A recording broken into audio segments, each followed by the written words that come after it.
e nós vamos falar então hoje desses grandes amigos, grandes aliados, presença mais frequente em reuniões de apometria do que eles não há, os espíritos ligados a essa vibração de Aruanda, né? Pais velhos, caboclo, e os livros espíritas, né? Que em 1908, a maior parte da nossa população analfabeta, evidentemente, com livros sendo produzidos quase que somente no exterior, né? Pelas questões de indústria e tudo mais. Já havia, né, nessa altura, gráficas no Brasil, mas não há muito. Então, a Umbanda tinha esse objetivo mesmo, dessa mistura, né? Talvez, então, seja por isso, né? Essas entidades ficaram assim mais ligadas à Umbanda, né? Lembrando que, a rigor, no Candomblé não tem manifestação de espíritos, né? Mas só dos orixás, das forças da natureza, portanto, isso é uma coisa bem de Umbanda propriamente dita. Será que é isso? Eu não sei, mas o fato é que o panorama cultural nosso é entremeado dessas figuras, né? E me parece que seria uma burrice muito grande a gente abrir mão do prazer enorme que é trabalhar com esses espíritos, que ainda trazem elementos tão valiosos numa reunião mediúnica. Por que se privar disso? Nós temos espíritos que se revestem dessa aparência, né? Por exemplo, de pais velhos sem nem ter sido escravos, justamente para remeter a essa cultura nossa e a uma certa ideia de simplicidade, de humildade, de sabedoria, não é? De sabedoria popular, e que é uma coisa assim muito voltada à ideia dos espíritos. Enfim, por que não? Eu pergunto. A mim, ou pelo menos, vou dizer do ponto de vista pessoal, eu me identifico muito mais do que com mestres orientais, por exemplo, que é uma coisa que eu não vejo nenhuma pega com a nossa cultura brasileira. Não consigo me identificar, então, assim, não me trucidem aqueles que são fãs dessa pegada mais oriental, Ramatiz, muita gente eu sei que adora, e a própria Umbanda, né, tem uma vertente mais oriental. Só estou dizendo, o que tem mais pega com a nossa cultura brasileira? Me parece claro, né, que é muito mais a ideia dos caboclos, dos pais velhos e tudo mais, né? Uma nota interessante, que pouca gente sabe, há um trecho que eu elegi, inclusive, para epígrafe, no livro Aruanda, de Robson Pinheiro. A epígrafe do capítulo 13 do livro é uma entrevista de Kardec com um preto velho. Kardec chamou esse texto de O Negro Pai César. Pai César, exatamente assim, pai em maiúsculo, evidentemente era uma entidade que a gente poderia denominar de pai velho, ligada à cultura africana. O próprio Kardec entrevista na Revista Espírita, de 1859, então já no segundo volume da revista, no mês de junho, você pode procurar lá e que você vai achar. A mesma coisa se dá com o conhecimento básico dos orixás. É uma coisa que arrepia alguém assim mais tradicional, e eu realmente não consigo de novo entender por que a gente não pode se basear em algum conhecimento aí já existente, se ele pode trazer algo interessante para a nossa prática espírita apométrica. Né, pensando em apometria aplicada ao espiritismo, mas evidentemente ela pode ser aplicada à prática umbandista também. Os orixás, no sentido que nos interessa, na prática apométrica, na prática mediúnica, é o sentido arquetípico dos orixás. É a mesma coisa que Freud fez ao se valer da mitologia grega como um sistema arquetípico que tem presença no estudo da psicologia. Aqui o que nos é interessante é o orixá, então, como arquétipo, que vai simbolizar um conjunto de características que a gente vai identificar nas pessoas, mas mais importante do que isso, é uma forma de sintetizar e de sistematizar um conhecimento que rapidamente pode ser acessado na cabeça do operador e do médium, que vai aliar vibração, Então, eu quero determinada vibração, quero evocar determinado tipo de energia para a reunião. Vai aliar com um determinado hábitat. Então, por exemplo, se eu quero uma vibração de mata, né, uma vibração, eu digo, de ervas, de cura, imediatamente vai vir à sua cabeça uma mata, um bosque, uma coisa assim, e, né, a sua memória, cheiros, aromas relacionados a isso, portanto, relaciona esse tipo de energia com a origem, né, natural de onde aquele tipo de energia está, por isso o hábitat, isso favorece a mentalização, com os elementais que atuam ali, então os gnomos e os espíritos, né, responsáveis por extrair as propriedades das ervas, que nos interessam, que é o aspecto astral, energético da erva, né, não o aspecto químico, no âmbito de uma reunião mediúnica, o que nos interessa evidentemente é o aspecto astral, energético. E vai ainda fazer uma relação com um determinado tipo de espírito que atua naquela vibração, ou seja, um caboclo voltado ao trabalho com ervas, né? Ao trabalho com a cura, e para falar de traços de personalidade e tudo mais que vão nos fazer entender e manejar melhor os recursos à disposição e rapidamente comunicar à equipe de médiuns que tipo de vibração a gente está querendo. Mas estou explicando, fazendo essa defesa, tanto porque me parece útil esse recurso, bastante útil, não vejo objeção a ele, e talvez aí fique mais claro, mas quando a gente pensa em usar, em trabalhar com pais velhos, com caboclos, com elementais, né, esses espíritos da natureza, se você não tiver claro qual elemental está ligado a qual elemento da natureza e que tipo de espírito comanda aquele tipo de elemental, e acho que os espíritos superiores também são muito pragmáticos assim na maneira de fazer, eles não ficam com pudores assim não de usar o que está à disposição. Aruanda, um romance espírita sobre pais velhos, elementais e caboclos. Vamos falar então das classes dos espíritos, propriamente, né? Sair exatamente no tema. Então, claro que o primeiro desses espíritos que a gente, de que a gente tem a contribuição, com os quais a gente conta nas reuniões, são os pretos velhos, né? Claro que é a primeira figura que é preciso mencionar. Aí algumas diferenciações. Primeiro, pretos velhos ou pretas velhas, é a forma feminina evidentemente, né? Existem, é claro, espíritos que se manifestam num aspecto masculino ou feminino. Geralmente foram escravos esses espíritos, ou escravas, claro, e a figura simples daquelas entidades remonta à sabedoria popular, ancestral, né? Não todos foram escravos, mas muitas vezes, né? Agora, então aí a gente faz uma diferença entre pretos velhos, pretas velhas, e pais velhos e mães velhas.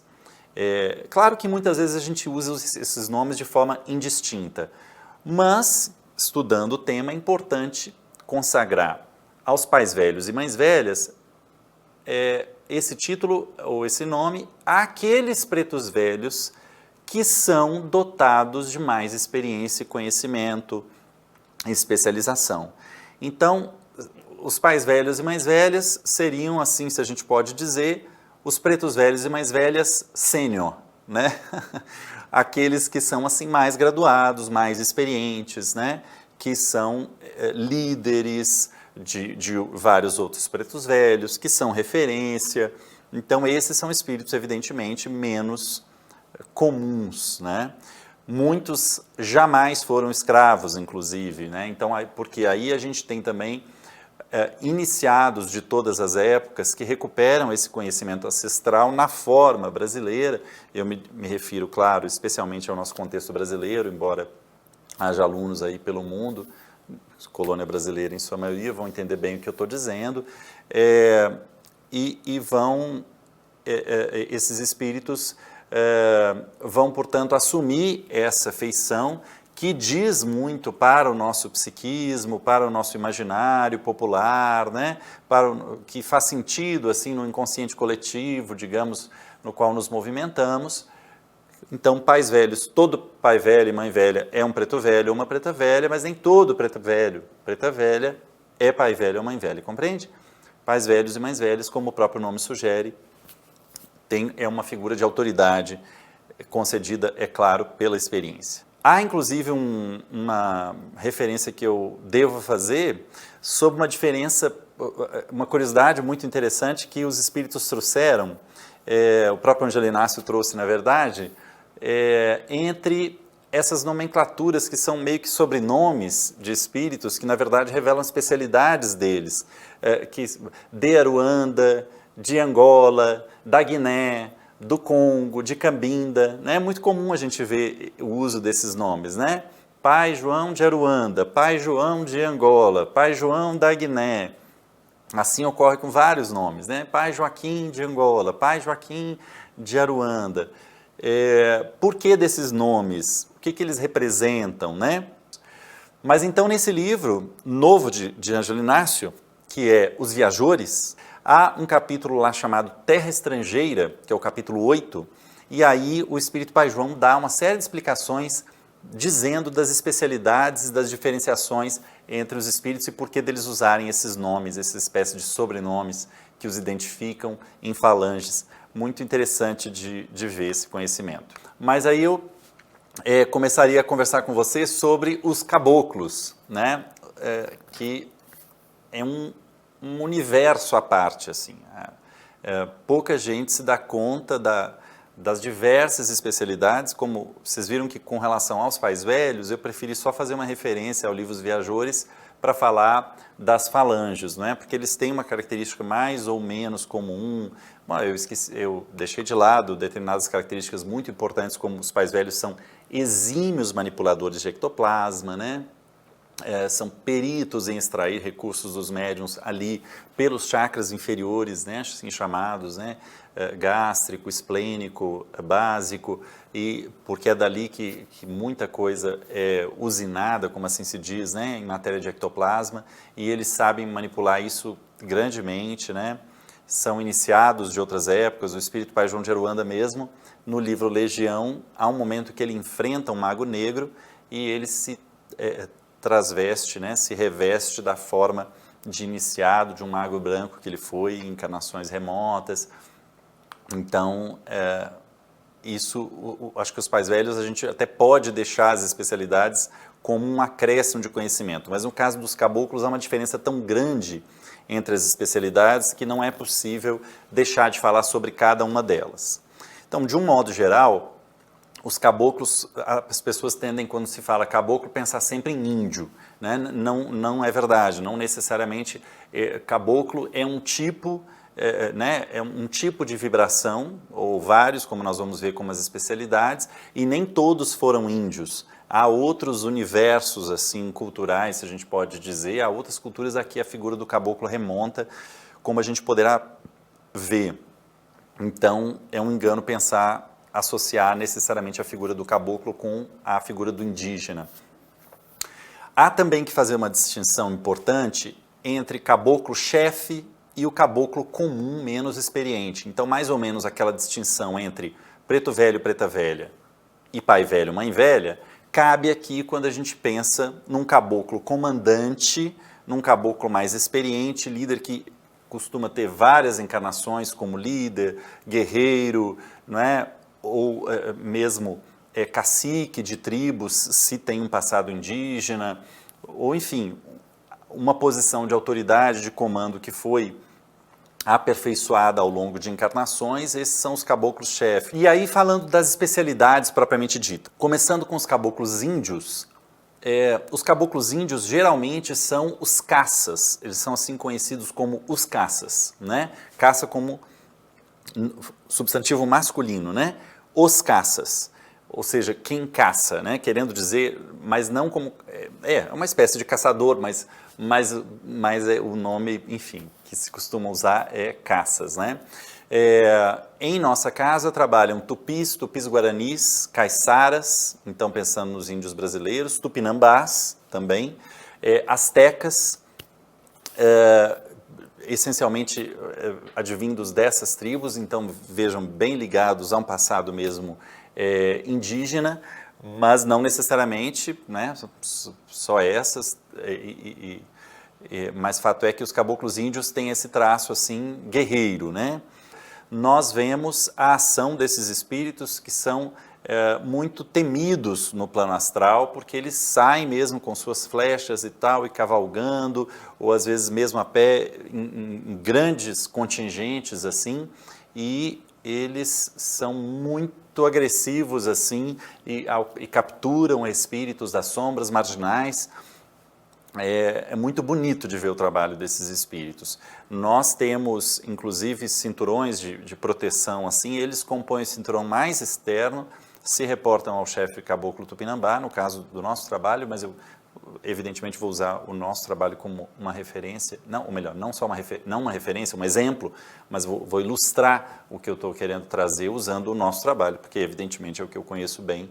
Dificilmente são de se manifestar assim, com longas comunicações através dos médiuns. Pelo menos na minha experiência, o trabalho deles é mesmo no plano astral. Se a gente estiver falando de reverter processos de feitiçaria, o mão na massa geralmente é feito pelos caboclos sob o comando dos pretos velhos, né? Tudo na vida funciona, né, com hierarquia, com, né, a quem comande, a quem execute, né, para colocar ordem nas coisas. Graças a Deus, os espíritos sempre nos mostram que as coisas funcionam assim, né, com ordem, com hierarquia, com comando. É muito bonito de se ver. Aliás, a organização desses espíritos tem um quê de militarismo assim. Quem não gosta, não sei como faz, né? Os locais onde se faz feitiçaria, sem escrúpulo, né? Sem ter um viés moral, isso seria um lugar de quiumbas, né? Um terreiro chefiado ou patrocinado, frequentado por quiumbas que coordenam aquele trabalho, e, portanto, um culto de quiumbanda. É um nome pouco usado, pelo que eu percebo, mas é importante diferenciar para que não se pense que quimbanda, como muita gente chega a achar, que quimbanda é que se opõe a umbanda, como se umbanda fosse do bem e quimbanda do mal. Não, na verdade seria mais correto pensar a quimbanda como uma espécie de vertente da umbanda, aquela vertente que trata do assunto anti-goécia, certo? Compreendem? E é importante diferenciar de fato, porque você tem que, se você vai se meter com esse assunto, você vai lidar com espíritos altamente especializados, altamente perigosos, e você tem que ter certo de ter perto de você quimbandeiros, ou seja, sejam pretos velhos, quimbandeiros, né, pais velhos, mães velhas, geralmente tanto melhor, porque com mais experiência, e caboclos quimbandeiros, ou seja, de virada, de reverter esses processos, porque é lógico que nós vamos lidar com muito magnetismo primário, por vezes vamos encontrar elementais naturais viciados, né? Outros personagens, se a gente pode dizer assim, habitantes da região astral, como que elementais artificiais de natureza variada, até cultivados em laboratório, coisa assim, ou seja, você tem que estar certificada a presença de pessoas que sabem fazer o mal, porque não tem jeito de desfazer sem saber fazer. Por isso esses caboclos quimbandeiros e os pais velhos quimbandeiros têm uma certa, vamos dizer assim, uma certa proximidade com alguma malandragem, com alguma coisa assim, se é que eu posso usar essa palavra, talvez não seja a melhor, mas no sentido de dizer que eles precisam conhecer. Os caboclos quimbandeiros, além dessa questão da antigoécia, são caboclos também muito ligados à prática mediúnica, e são caboclos, nós podemos colocar aí dentro os caboclos feiticeiros, né? E aqueles que, na linguagem da Umbanda, chamam de amansador de feiticeiro, né? Ou seja, caboclos que por vezes vêm trabalhar quando o médium é iniciante, não só, evidentemente, não só, mas são especializados eles em vencer as barreiras e as resistências dos médiuns no início dos trabalhos. Nós não vamos chamar um espírito da mais alta estirpe para vir fazer esse trabalho de desenferrujar, se a gente pode assim dizer, né, ou adestrar minimamente o médium, preparando ele para algum trabalho, para alguma coisa, né? Os caboclos juremeiros são aqueles que são responsáveis, em última análise, por coordenar o trabalho dos gnomos, né? Então, são ligados a esses elementais, né, naturais, esses espíritos da natureza que nós conhecemos como o nome de gnomos, corresponde um pouco àquela imagem popular que os gnomos têm, né? Talvez os próprios anões da Branca de Neve possam ser interpretados assim como essa figura dos gnomos, são ditos assim meio velhinhos, feiosos assim, são quando os médiuns os percebem, né? Mas são esses espíritos responsáveis por extrair o bioplasma, essas entidades, né? Espíritos da natureza, espíritos de transição, responsáveis por extrair o bioplasma das plantas, e tudo isso se dá sob a coordenação de quem? Dos caboclos juremeiros. Então, reportando-nos aquela aula passada em que a gente diz como esses espíritos agem, os espíritos da natureza agem. Kardec perguntava ao Espírito Verdade e eles respondem, em massas inumeráveis. E também lá, naqueles mesmos trechos do Livro dos Espíritos, eles dizem, há aqueles que coordenam, né, e fazem os trabalhos mais mentais, e há aqueles que fazem o trabalho mais operacional, manual, braçal, e esses são os gnomos.